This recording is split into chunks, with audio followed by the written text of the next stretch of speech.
Video শুরুতে ব্যক্তিগত একটা কথা বলে নিতেছি, সেটা হইতেছে আমি গত যে একটা ভাই ভিডিও আপলোড করেছিলাম, সেই ভিডিওতে আপনারা অনেকেই কমেন্ট করেছেন, আবার কয়েকজন কিন্তু কলও করেছেন, প্রিন্স ভাই আপনার ব্যাকগ্রাউন্ডের অবস্থাটা এরকম কেন?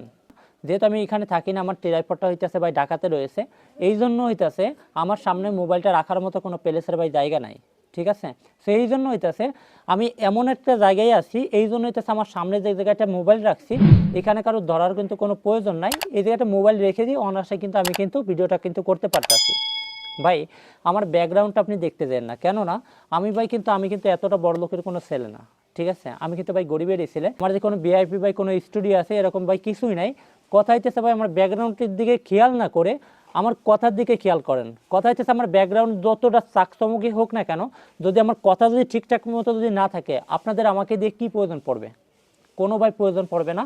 এই জন্য হইতেছে ভাই আমার কথাগুলো দেখেন যে ঠিকঠাক আছে না কিনা, কথার সাথে কাজের কোনো মিল আছে কিনা, এইটা দেখেই ভাই আপনার আমার ব্যাকগ্রাউন্ডটা দেখার দরকার নাই। যদি আমার কথার সাথে কাজে যদি মিল পান তাহলে প্লিজ চ্যানেলটিকে সাবস্ক্রাইব করে দিয়ে পাশে থেকে বেল বাটনটিকে অন করে দিবেন।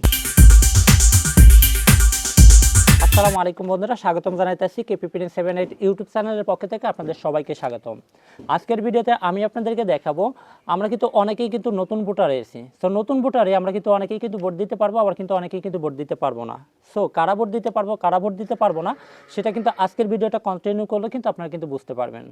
আমি কিন্তু 3টা পয়েন্ট কিন্তু আপনাদের সাথে শেয়ার করব, আর এই 3টা পয়েন্টের একটা পয়েন্ট যদি আপনার জন্য যদি মিস হয় তাহলে কিন্তু আপনি কিন্তু ভোট দিতে পারবেন না। ভিডিওটা দেখেন আর না দেখেন, আপনার আইডি কার্ডের মধ্যে এই 3টা পয়েন্টের যে কোনো একটা পয়েন্ট যদি মিস হয়ে থাকে তাহলে কিন্তু আমি নিশ্চিত বলতেছি আপনি কিন্তু ভাই ভোট দিতে পারবেন না। সো আমি কিন্তু গত নির্বাচনের আগেও কিন্তু একটা ভিডিও কিন্তু আপলোড করেছিলাম, সেই ভিডিওটা সাড়া পেয়েছি কিন্তু আমি কিন্তু নির্বাচনের দিন।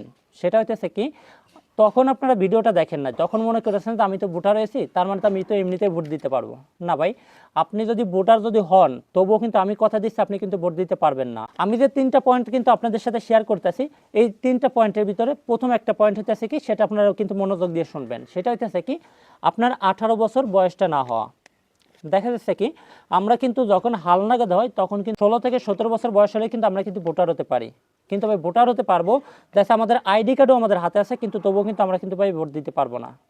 সো আপনার যখন 18 বছর বয়স যখন না হবে তখনই কিন্তু আপনি কিন্তু ভোট দিতে পারবেন না, আর 18 বছরের প্লাস কিন্তু বয়স হলে তখনই কিন্তু আপনি কিন্তু ভোট দিতে পারবেন।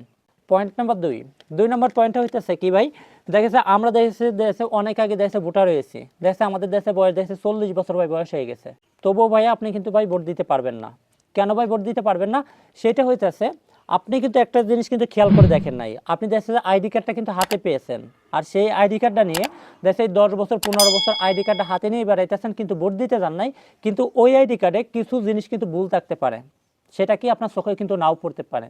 সেটা একটা খেয়াল করে দেখবেন, আপনার আইডি কার্ডে আপনার ওয়ার্ড নাম্বার কোন জায়গাটা আছে, দেখা যাচ্ছে আপনার গ্রামও আছে, সব কিছুই আছে, আপনার জেলা দেওয়া আছে, আপনার থানা দেওয়া আছে, সব কিছুই ঠিকঠাক আছে, কিন্তু আপনার ওয়ার্ডটা কি আছে, ওয়ার্ডটা কি ঠিক আছে? যখন আপনি দেখবেন আপনার ওয়ার্ড একটা, সেই ওয়ার্ডের যে স্লিপগুলো আছে তখন দেখা সেই লিস্টের থেকে আপনার নামটা যখন খুঁজতে যাবেন তখন কিন্তু দেখা আপনি পাচ্ছেন না। তখন একটা জিনিস খেয়াল করতে হবে, আপনার আইডি কার্ডের পিছনে দেখবেন ওই জায়গায় ওয়ার্ড আছে কত নাম্বার ওয়ার্ড, এটা কিন্তু অনেকেরই কিন্তু ভুল হয়ে থাকে, ঠিক আছে? তো আপনি কিন্তু বিশেষ করে সেই ওয়ার্ডের দিকে কিন্তু অবশ্যই কিন্তু আপনার কিন্তু খেয়াল করতে হবে। পয়েন্ট নাম্বার 3, আর এই 3 নম্বর পয়েন্টটা হইতেছে কি ভাই, আপনি খেয়াল করবেন আপনার দেশে আইডি কার্ড আছে, আপনার দেশে সব কিছু ঠিক আছে, ওয়ার্ডও ঠিক আছে, সব কিছুই এভরিথিং সবই দেখছেন ঠিক আছে, কিন্তু আমাদের বেশিরভাগ একটা সমস্যা যারা নতুন ভোটার এসেছি, বেশিরভাগ একটা জিনিস খেয়াল করে দেখবেন, দেখছে আপনার বয়স 18 কিন্তু প্লাস কিন্তু বয়স হয়েছে, কিন্তু তবু দেখা যাচ্ছে আপনার বয়সটা দেখছে এখনো ভোটার আইডি কার্ডে দেখতে পারবেন যে 18 বছর বয়সটা হয় নাই। কেন না ভাই, বর্তমানে এত পরিমাণে যে ভাই ভুল হইতেছে আইডি কার্ডে, আপনি নিজে কোনো ভুল করতেছেন না, নির্বাচন অফিস থেকে ভুল করে কি করতেছে তারা আপনার বয়সটাকে এলোমেলো করে দিয়ে আপনি দেখছে কি করতেছেন, আপনি জানেন যে সব কিছু আপনার ঠিক আছে, তবুও দেখছে কি হচ্ছে আপনার আইডি কার্ডে ভাই বয়সটা কমে গেছে, আপনার বয়স দেখছে যে ভাই 19 বছর, আপনার বয়স ওখানে 16 বছর হয়ে আছে, এমনকি 17 বছর বয়স হয়ে আছে, 17 বছর প্লাস হয়ে গেছে, 18 বছর বয়সটা পূর্ণ হয় নাই। তাহলেও কিন্তু ভাই আপনি কিন্তু ভাই ভোট দিতে পারবেন না, ভোটার লিস্টে কিন্তু ভাই আপনার কিন্তু নামটা কিন্তু আসবে না। সো আমরা তো বুঝেই গিয়েছি যে আমরা সামনের নির্বাচনে কে ভোট দিতে পারবো কে ভোট দিতে পারবো না। আর সাথে হইতেছে একটা কথা, আমাদের কিন্তু অনেকেরই দেখা যাচ্ছে এনআইডি কার্ডটা দেখা ডাউনলোড করা যায়, যারা আমরা নতুন ভোটার রয়েছি। আমার চ্যানেলে কিন্তু অলরেডি কিন্তু একটা ভিডিও কিন্তু আপলোড করা আছে, আপনারা এখান থেকে এই ভিডিওটা কিন্তু দেখে নেবেন, দেখে নিয়ে আপনারা কিন্তু এনআইডি কার্ডটা কিন্তু ডাউনলোড করে নিতে পারবেন। সো আজকের ভিডিওটা ছিল এ পর্যন্তই। যদি ভিডিওটা ভালো লাগে প্লিজ চ্যানেলটিকে সাবস্ক্রাইব করে দিয়ে পাশে থেকে বেল বাটনটিকে অন করে দিবেন, আর একটি করে লাইক করে একটি কমেন্ট করে আপনার মূল্যবান মতামতটি জানিয়ে দিবেন।